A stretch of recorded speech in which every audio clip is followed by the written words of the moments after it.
Beleza, galera? Então a reação de glicosilação é uma reação importantíssima que ocorre dentro da estrutura dos retículos, está responsável aí em quê?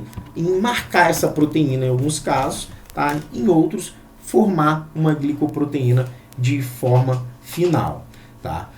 Lembrando que algumas proteínas elas iniciam seu processo de glicosilação dentro do retículo e terminam somente no complexo de Golgi. A gente vai ver que o complexo de Golgi ele dá o remodelamento final em inúmeras estruturas das nossas células.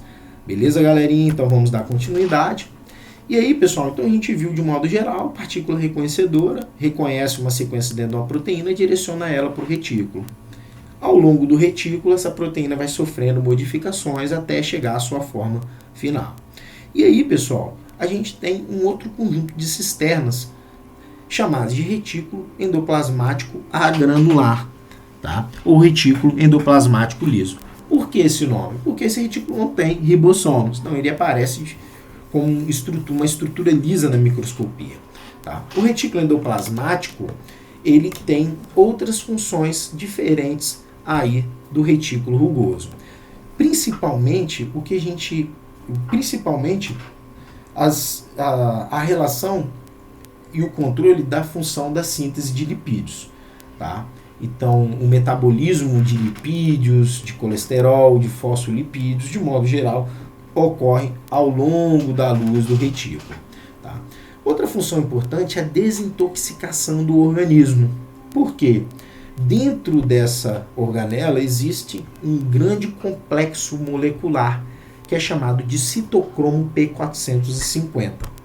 O citocromo P450 possui em torno de 6 famílias, tá? E eles são responsáveis em desintoxicar moléculas, tá? Dentro das nossas células. Interessante, pessoal, que dentro do retículo, dentro dessa estrutura macromolecular, existe uma enzima chamada de aromatase. A aromatase, pessoal, é a enzima que converte a testosterona em hormônio feminino, em estrogênio, derivados aí do estrol. Tudo bem? Então, além da síntese de lipídios, do metabolismo de lipídios, da desintoxicação, nas células que possuem a característica, tá, de esteroidogênese, na mulher principalmente, o retículo endoplasmático tem uma função muito importante. Por quê? Porque ele possui esse citocromo e o citocromo dentro da sua estrutura contém essa enzima chamada de aromatase, que vai converter os hormônios sexuais masculinos em hormônios femininos. Beleza, galerinha?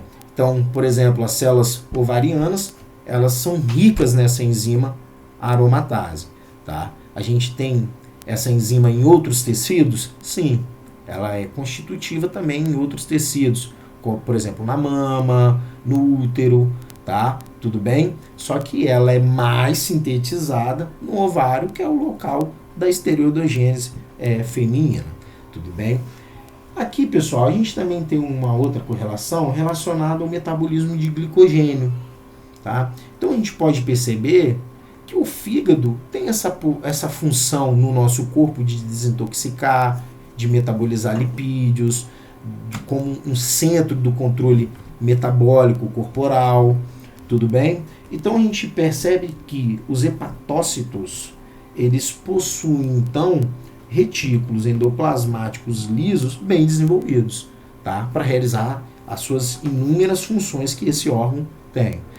E a gente pode perceber que o fígado ele tem boa parte do seu peso sendo constituído pelo metabolismo, pelo glicogênio, tudo bem? Então, parte desse metabolismo a gente vai ter ele ocorrendo também ao longo das cisternas aí do retículo liso, tá? O retículo liso, pessoal, ele possui em algumas células a capacidade de concentrar o cálcio. O cálcio, pessoal, é uma molécula, é um íon que promove a ativação de inúmeras enzimas. E numa célula muscular, por exemplo, o cálcio, ele ativa a cálcio-camodulina quinase tipo 2, que leva à contração do músculo dos vasos sanguíneos, por exemplo. O cálcio também é responsável pela contração dos músculos esqueléticos e o músculo cardíaco. Então o cálcio ele fica aprisionado dentro do retículo e quando há uma sinalização para liberar o cálcio de dentro da célula, esse cálcio é liberado do retículo endoplasmático liso. Tá? Normalmente o cálcio, quando ele é liberado, ele vai ativar várias enzimas dependendo do contexto celular, como as calpaínas, as calmodulinas, tá? São várias famílias de proteínas ligadoras do cálcio. Tudo bem? Então o retículo, ele tem inúmeras funções, o retículo liso: síntese de lipídios, desintoxicação, metabolismo de glicogênio, tá? E também controle da concentração de cálcio dentro da célula. Para vocês terem ideia, o cálcio ele é tóxico. Se o cálcio for liberado demasiadamente no meio intracelular, ele vai ativar enzimas, tá, que vão promover a quebra de estruturas, a degradação da própria célula e que depois vai levar a célula à morte. Tá? Então, o cálcio, o metabolismo, ele é minuciosamente regulado. Esse cálcio é liberado do retículo, tá? Ele vai se ligar a proteínas ali no citoplasma que vão regular algumas atividades. Depois ele vai ser ou levado para fora da célula, tá? Ou ele vai ser aprisionado novamente no retículo endoplasmático. Tá? Então aqui a gente tem uns exemplos como a calcextrina. A calcextrina é a molécula que prende o cálcio dentro do retículo, tá? E aqui a gente tem alguns outros exemplos, tá? De um modo geral, uma função de sinalização muito grande. Então, o retículo endoplasmático liso, ele controla várias atividades dentro do nosso corpo, tá? Outra coisa importante do retículo é a síntese e o transporte de lipídios. Se a gente tem uma grande membrana plasmática e um sistema de endomembranas formados aí por diversos grupos de fosfolipídios, tá, glicoproteínas, colesterol, proteínas, etc., a parte que envolve os lipídios, ela tem que ser controlada. Tá? A gente viu que o embaralhamento da membrana leva a célula à morte. Não é isso? E a gente tem enzimas que controlam ali controlam a estrutura da membrana. Então os componentes das membranas, eles têm que ser renovados, tá? Os lipídios, as proteínas, eles são renovados pelas células, tá? E aí, de onde que vem esses fosfolipídios? Tá? Tô falando de modo geral. Eles vêm principalmente do retículo endoplasmático liso. Então a gente tem aqui o glicerol, tá? Reagindo aqui com ácidos graxos ligados à coenzima A, vai formar o ácido que a gente chama ácido fosfatídico, ele vai ser inserido na membrana. Na membrana, a gente tem as flipases que controlam